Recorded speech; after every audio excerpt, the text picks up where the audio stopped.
जय हिंद, वंदे मातरम। दोस्तों, स्वागत है आप सभी का ज्ञान और कॉमर्स एंड कंपटीशन में। मैं पीके सर आज आपको टॉपिक यानी बिजनेस इकोनॉमिक्स का एमसीक्यू क्वेश्चन बताने जा रहे हैं। देखिए दोस्तों, सबसे पहले एमसीक्यू क्वेश्चन यानी पढ़ने से पहले आपको हम चैप्टर का यानी कुछ डिटेल बताएंगे कि देखिए इसमें दिया है पूर्ण प्रतियोगिता। क्या दिया है? पूर्ण प्रतियोगिता। तो आप पूर्ण प्रतियोगिता के बारे में जानेंगे कि पूर्ण प्रतियोगिता होता क्या है। तो इसमें देखिए पूर्ण प्रतियोगिता होता क्या है। तो पूर्ण प्रतियोगिता से आशय ऐसे प्रतियोगिता से है जिसमें यानी क्रेता और विक्रेता की संख्या अधिक होती है। किसकी? तो क्रेता व विक्रेता की संख्या अधिक होती है। यानी आपका परचेजर और वेंडर की संख्या अधिक होती है। और इसमें यानी पूर्ण ज्ञान होता है, यानी बाजार के बारे में यानी पूर्ण ज्ञान होता है।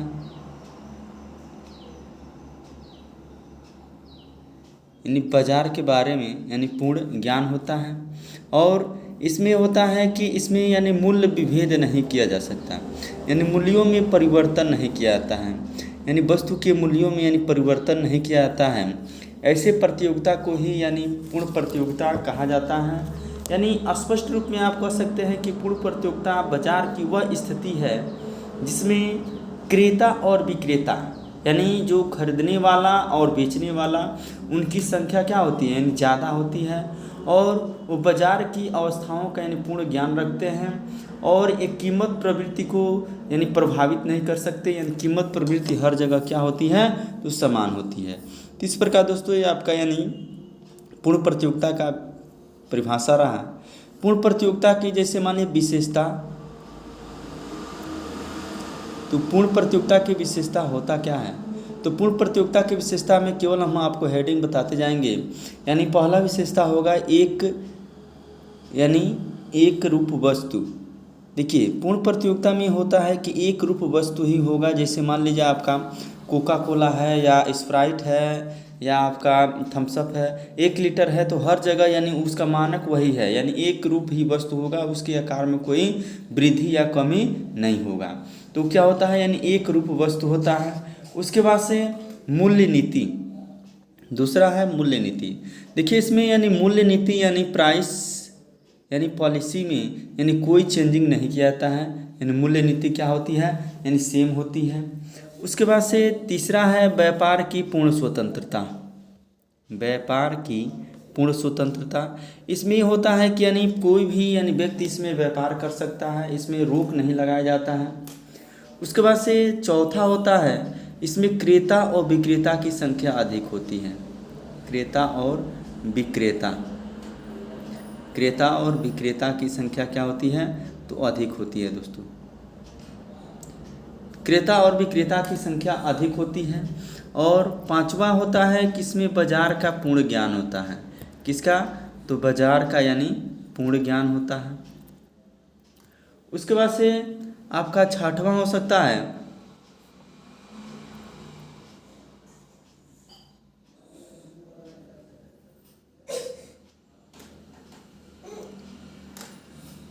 होता है कि इसमें प्रतिबंधों का अभाव होता है। क्या होता है? प्रतिबंधों का अभाव होता है।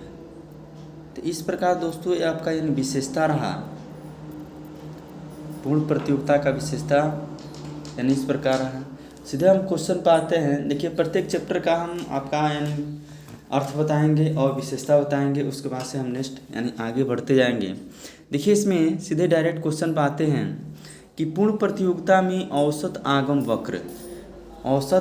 वक्र यानी एवरेज रेवेन्यू कर्व यानी एबीसी यानी औसत आगम वक्र यानी क्या होता है। तो ऑप्शन ए एक एक्स अक्ष के समांतर होता है, ऑप्शन बी वाई अक्ष के समांतर होता है, ऑप्शन सी बाएं से दाएं नीचे की ओर गिरता है, डी बाएं से दाएं नीचे की ओर गिरता है। तो देखिए दोस्तों इसमें आपका ऑप्शन ए सही होगा, यानी एक्स अक्ष के समांतर होगा। जैसे मान लीजिए आपका ये रेखा बनता है और ये आपका एक्स होता है और ये वाई होता है। तो जो पूर्ण प्रतियोगिता के यानी औसत आगम वक्र है यानी इसके क्या होता है, यानी इसके समांतर होता है। ठीक है। नेक्स्ट है यानी पूर्ण प्रतियोगिता में पूर्ण प्रतियोगिता में प्रत्येक फर्म यानी ऑप्शन ए कीमत प्राप्तकर्ता एवं मात्रा नियोजक होती है, ऑप्शन बी मात्रा प्राप्तकर्ता एवं कीमत नियोजक होती है, ऑप्शन सी केवल कीमत नियोजक होती है, ऑप्शन डी केवल मात्रा नियोजक होती है। तो देखिए दोस्तों, इसमें यानी आपका ऑप्शन कौन सा सही है। तो क्वेश्चन है पूर्ण प्रतियोगिता में प्रत्येक फर्म, तो कीमत प्राप्तकर्ता एवं मात्रा नियोजक होती है, यानी ऑप्शन ए सही है। नेक्स्ट क्वेश्चन है पूर्ण प्रतियोगिता में उत्पादन की मांग यानी क्या होता है, क्या इफेक्ट पड़ता है। तो ऑप्शन ए लोचदार होती है, इलास्टिसिटी, ऑप्शन बी पूर्णतः लोचदार होती है, परफेक्टली इलास्टिक, ऑप्शन सी बेलोचदार होती है, इनएलास्टिक, ऑप्शन डी पूर्णतः बेलोचदार होती है, परफेक्टली इनएलास्टिक। तो इसमें देखिए आपका ऑप्शन कौन सा सही है। तो आपका ऑप्शन इसमें यानी बी सही है। पूर्ण प्रतियोगिता में यानी उत्पादन की मांग क्या होती है, तो पूर्णतः लोचदार होती है। यानी पूर्ण प्रतियोगिता में उत्पादन की मांग क्या होती है, पूर्णतः लोचदार होती है। जहां लोचदार देखेंगे, पूर्णतः लोचदार देखेंगे, उसी पर क्या करेंगे, यानी मोहर लगाएंगे। नेक्स्ट क्वेश्चन है, देखिए दोस्तों, यानी वीडियो बहुत मेहनत से बनाई जाती है, इसलिए आप लोग अधिक से अधिक शेयर कीजिए अपने दोस्तों तक, यानी इसको फॉरवर्ड कीजिए ताकि वो भी इसका लाभ ले सके, और अधिक से अधिक सब्सक्राइब कीजिए, लाइक कीजिए और कमेंट जरूर कीजिए कि वीडियो यानी कैसा है, आपको अच्छा लगा कि नहीं लगा। क्वेश्चन है पूर्ण प्रतियोगिता में यानी इन परफेक्ट कंपटीशन ए यानी A R equal to M R, B A R यानी ग्रेटर देन एम आर से, और C A R less than M R से, डी इनमें से कोई नहीं। देखिए ए आर को बोलते हैं दोस्तों यानी एवरेज रेवेन्यू, एम आर को बोलते हैं यानी ए आर को बोलते हैं एवरेज रेवेन्यू, और एम आर को बोलते हैं क्या, मार्जिनल रेवेन्यू। तो पूर्ण प्रतियोगिता में दोस्तों यानी होता क्या है, तो पूर्ण प्रतियोगिता में आपका ए आर यानी ए आर और एम आर क्या होता है, दोनों यानी इक्वल टू होता है, तो तब पूर्ण प्रतियोगिता की स्थिति क्या होती है, यानी लागू होती है। इसलिए आपका ऑप्शन क्या है, ए सही है। नेक्स्ट है पूर्ण प्रतियोगिता में कीमत कौन निश्चित करता है। ऑप्शन ए प्रतिनिधि फर्म यानी रिप्रेजेंटेटिव फर्म, ऑप्शन बी उद्योग यानी इंडस्ट्री, ऑप्शन सी सामान्य फर्म यानी जनरल फर्म, ऑप्शन डी यानी सरकार यानी गवर्नमेंट। देखिए पूर्ण प्रतियोगिता में कीमत कौन निश्चित करता है, यानी in perfect competition price is determined by, यानी किसके द्वारा यानी कीमत निश्चित की जाती है। तो आपका ऑप्शन यानी इसमें सही होगा, यानी उद्योग के द्वारा यानी इंडस्ट्री के द्वारा, बी ऑप्शन सही है। नेक्स्ट क्वेश्चन है किस बाजार में फर्म मूल्य निर्धारित नहीं कर सकती है। तो किस बाजार में फर्म यानी मूल्य निर्धारित नहीं कर सकती है। ऑप्शन ए पूर्ण प्रतियोगिता यानी परफेक्ट कंपटीशन, ऑप्शन बी यानी एकाधिकार, ऑप्शन सी यानी एकाधिकार प्रतियोगिता मोनोपोलिस्टिक कंपटीशन, ऑप्शन डी अल्पाधिकार। तो देखिए इसमें यानी आपका ऑप्शन कौन सा सही होगा। तो इसमें देखिए अभी ऊपर बताए हैं कि किस बाजार में फर्म मूल्य निर्धारित नहीं कर सकता, तो पूर्ण प्रतियोगिता, क्योंकि इसमें यानी मूल्य का निर्धारण कौन करता है, तो उद्योग करता है। यानी पूर्ण प्रतियोगिता ऑप्शन यानी परफेक्ट कंपटीशन में वो मूल्य निर्धारित नहीं कर सकता, यह ऑप्शन क्या है, सही है। नेक्स्ट क्वेश्चन है एक फर्म साम्य की स्थिति में होगी। साम्य का मतलब होता है दोस्तों यानी बैलेंस, क्या होता है, यानी बैलेंस का मतलब न लाभ हो न हानि हो, यानी इक्वल टू का कंडीशन हो। तो एक फर्म साम्य की स्थिति में होगी। Option A R equal to M R, option B M C is equal to M R, option C A C is equal to M C, option D none of दिच।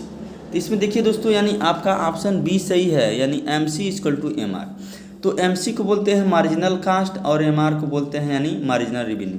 यानी कास्ट और रेवेन्यू जब दोनों बराबर होगा दोस्तों, तो उस समय जैसे मान लीजिए जितना का खरीदा उतना ही का इनकम हुआ, तो उतना ही का जितना खरीदा उतना आपका यानी रेवेन्यू आया, तो वही आपका क्या होगा दोस्तों, न लाभ हुआ न हानि हुआ, जितना खरीदा उतना ही का बेचा, सेल्स किया, वही बैलेंस की कंडीशन होती है, यानी साम्य की कंडीशन होती है। इसलिए ऑप्शन बी सही है, M C is equal to M R. तो एम सी को बोलते हैं मार्जिनल कास्ट, एम आर को बोलते हैं मार्जिनल रेवेन्यू, ए सी को बोलते हैं एवरेज कास्ट, एम सी को बोलते हैं मार्जिनल कास्ट, ए आर को बोलते हैं एवरेज रेवेन्यू, एम आर को मार्जिनल रेवेन्यू। तो इस प्रकार दोस्तों आपका ऑप्शन क्या है, बी सही है। नेक्स्ट क्वेश्चन है दीर्घकाल में पूर्ण प्रतियोगिता फर्म प्राप्त करती है, यानी in long run a perfect competition firm earns. Option A सामान्य लाभ नॉर्मल प्रॉफिट, ऑप्शन बी सामान्य से अधिक लाभ super normal profit, option C यानी लॉस यानी हानि, ऑप्शन डी न लाभ न हानि no profit no loss.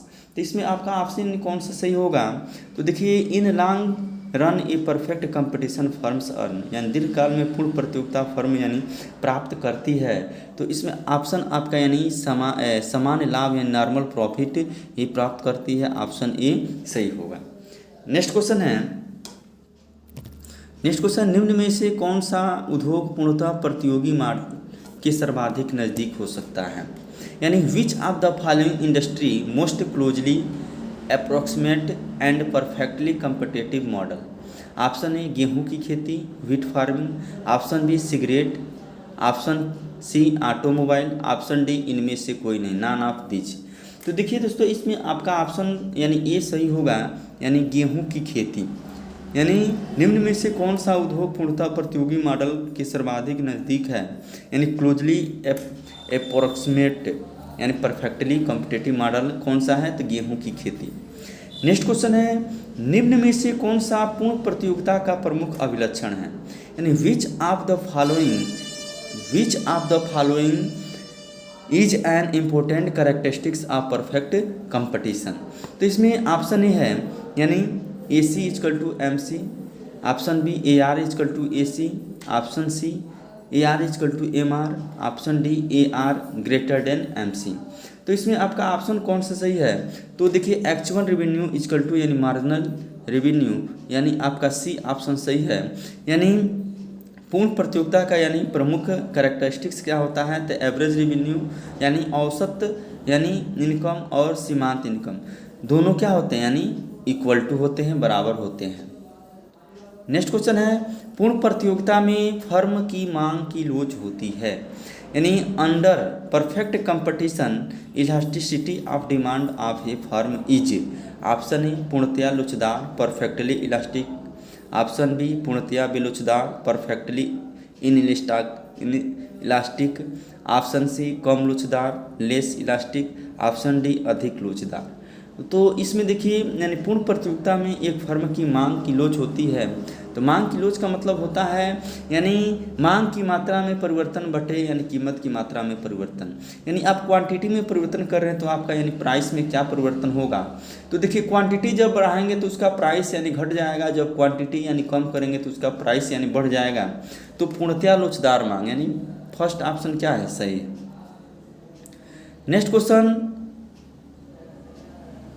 Next question आते हैं हम यानी एकाधिकार पे। किस पे? एकाधिकार। देखिए आपको एकाधिकार के बारे में बताएंगे कि एकाधिकार होता क्या है। पूर्ण प्रतियोगिता चैप्टर यानी समाप्त हुआ। देखिए दोस्तों इस चैप्टर वाइज आपको हम पूरा डिटेल क्वेश्चन बताने की प्रयास कर रहे हैं। तो एकाधिकार को देखिए अंग्रेजी भाषा में मोनोपोली कहते हैं। क्या कहते हैं? मोनोपोली कहते हैं। मोनोपोली शब्द यानी दो शब्दों के मेल से बना है, यानी मोनो प्लस पोली। देखिए मोनो प्लस पोली यानी मोनो का अर्थ होता है अकेला और पोली का अर्थ होता है यानी विक्रेता। तो ऐसा मार्केट, ऐसा बाजार जिसमें अकेला यानी विक्रेता होता है और वह क्या करता है यानी पूर्ण रूप से क्या करता है? पूर्ण रूप से यानी वस्तुओं पर नियंत्रण रखता है। क्या करता है? पूर्ण रूप से वस्तुओं पर यानी कंट्रोलिंग रखता है और कंट्रोलिंग के माध्यम से वो क्या करता है यानी मूल्य को यानी प्राइस को यानी वो प्रभावित करता है यानी इफेक्ट डालता है, यानी प्राइस को इफेक्ट डालता है, यानी प्राइस को ज़्यादा भी ले सकता है कम भी ले सकता है, क्योंकि वो बाजार में क्या होता है? अकेला होता है।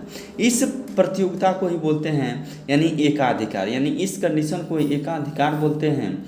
यानी एकाधिकार वह कंडीशन होता है जिसमें ऐसा फर्म होता है जिसका एक वस्तु यानी पूरी नियंत्रण में होता है और मिलता जुलता स्थानापन्न वस्तु यानी उसका किसी प्रकार का यानी बस स्थानापन्न वस्तु नहीं होता है।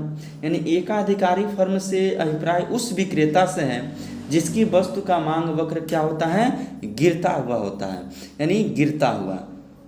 नेक्स्ट है इसमें देखिए इसका विशेषता हम बताएंगे यानी कैरेक्टरिस्टिक्स। कैरेक्टरिस्टिक्स। तो कैरेक्टरिस्टिक्स में यानी विशेषता में सबसे पहला विशेषता ये हो जाएगा कि उत्पादन पर एक ही फर्म का यानी पूर्ण नियंत्रण होता है। क्या होता है? यानी कंट्रोलिंग होता है, एक ही फर्म का यानी पूर्ण नियंत्रण होता है। दूसरा आपका है नवीन फर्मों के प्रवेश पर यानी रोक लगता है। क्या लगता है? यानी रोक लगता है। नवीन फर्मों के यानी प्रवेश पर यानी रोक लगता है। और इसमें तीसरा है क्रेता की संख्या और विक्रेता की संख्या क्या होती है? यानी अधिक नहीं होती यानी कम होती है। और मूल्य नीति क्या होता है? तो मूल्य नीति यानी स्वतंत्र होती है, यानी वह जैसा चाहे वैसा मूल्य वसूल कर सकता है। यह आपका एकाधिकार की विशेषता है। उसके बाद से एकाधिकार, तो एकाधिकार में देखिए, एकाधिकार में यानी मूल्य का निर्धारण किस प्रकार किया जाता है? तो एकाधिकार में मूल्य का निर्धारण यानी दो प्रकार से किया जाता है, यानी कुल आगम यानी टोटल रेवेन्यू, कुल आगम यानी टोटल रेवेन्यू तथा कुल लागत यानी टोटल यानी कास्ट की रेखाओं द्वारा। दूसरा होता है यानी सीमांत आगम यानी MR यानी मार्जिनल रेवेन्यू तथा सीमांत लागत यानी MC रेखाओं द्वारा। ये दो प्रकार से यानी एकाधिकार के अंतर्गत मूल्य का निर्धारण किया जाता है। तो एकाधिकार के अंतर्गत मूल्य का निर्धारण यानी आपका यानी 3 कंडीशन होता है, यानी अल्पकाल में, दीर्घकाल में। आपका जैसे मान लीजिए होता है कि अल्पकाल में क्या होगा, दीर्घकाल में क्या होगा, यानी सामान्य लाभ होता है, सामान्य लाभ, फिर से आपका असामान्य लाभ होता है, असामान्य लाभ। उसके बाद होता है यानी हानि की स्थिति होता है, यानी 3 कंडीशन होता है दोस्तों। तो इसमें जैसे मान लीजिए ये आपका OX है और OY है।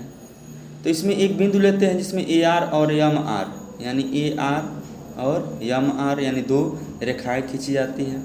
और देखिए इसमें होता क्या है, इससे स्पर्श यानी करते हुए यानी एक रेखा खींचते हैं और उसके नीचे से एक रेखा खींचते हैं, तो ये आपका AC रेखा होता है, ये आपका MC रेखा होता है। उसके बाद से इससे स्पर्श करते हुए यानी AC और MR जिस बिंदु पर काटती है वो संतुलन का बिंदु होता है, इस संतुलन का बिंदु यानी K होता है। और इसके मिलाते हुए यानी AC और AR रेखा मिलाते हैं, इसका जो बीच का कंडीशन होता है वही होता है यानी लाभ होता है दोस्तों। क्या होता है? लाभ होता है। ये मान लीजिए M हो गया, ये आपका K हो गया, ये P हो गया, R हो गया, यस हो गया, ये आपका T हो गया। तो PRST यही लाभ होता है दोस्तों, यानी सामान्य लाभ होता है। और जब मान लीजिए हानि की स्थिति कब होता है, तो हानि की स्थिति में जैसे OX है और OY है, AR और MR। अब इसमें AR और MR, तो इसमें क्या होता है कि आपका जो AC रेखा है यानी AR के ऊपर से गुजरती है AC रेखा, और इसके नीचे यानी MC रेखा होती है, MC रेखा होती है। अब इसको मिलाते हुए एक रेखा खींचते हैं, ये आपका यानी K बिंदु है संतुलन का। अब मिलाते हुए एक रेखा खींचेंगे, अब यहाँ पर और यहाँ से लेकर यहाँ तक यानी जो रेखा होगी, देखिए रेखा के ऊपर है, तो ये आपका हानि का कंडीशन होता है। ये भी PQRST इसका नाम रख सकते हैं। ये आपका OM यानी मात्रा होती है।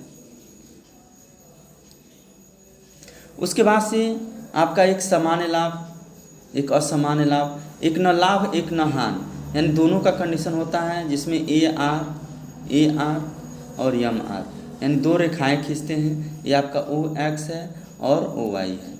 अब इसमें क्या होता है, यानी एक स्पर्श करते हुए एक रेखा होता है, ठीक है, एक स्पर्श करते हुए रेखा होगा और ठीक इसके नीचे एक रेखा होता है। जब स्पर्श करते हुए होगा तो यह आपका न लाभ होगा न हानि होगा, यानी असमान लाभ की स्थिति होती है। नेक्स्ट क्वेश्चन सीधे हम चलते हैं आपका यानी MCQ क्वेश्चन पर। या आपका एकाधिकार का यानी परिभाषा रहा, उसका कैरेक्टरिस्टिक्स रहा, उसका मूल्य का निर्धारण रहा।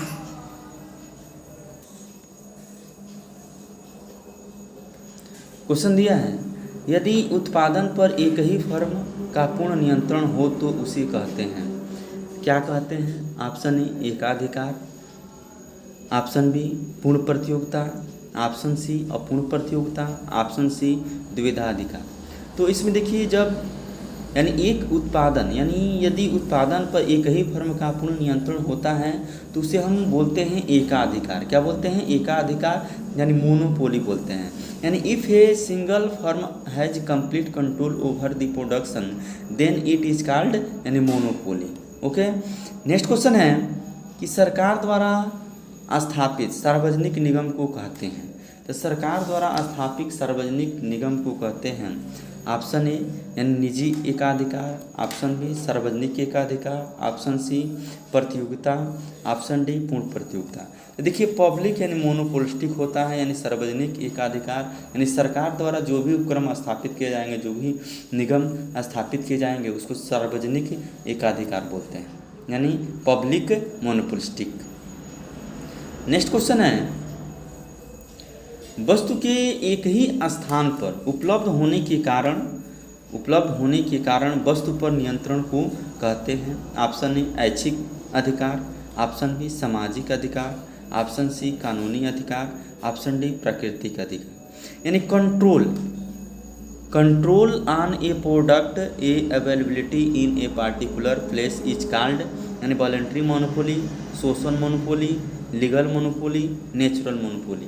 देखिए, इसमें आपका ऑप्शन यानी डी ऑप्शन सही है, यानी नेचुरल मोनोपोली यानी प्राकृतिक एकाधिकार इसे बोलते हैं। यानी वस्तु के एक ही स्थान पर उपलब्ध होने के कारण वस्तु पर यानी पूर्ण नियंत्रण को कहते हैं। तो क्या बोलते हैं? तो प्राकृतिक एकाधिकार, नेचुरल मोनोपोली।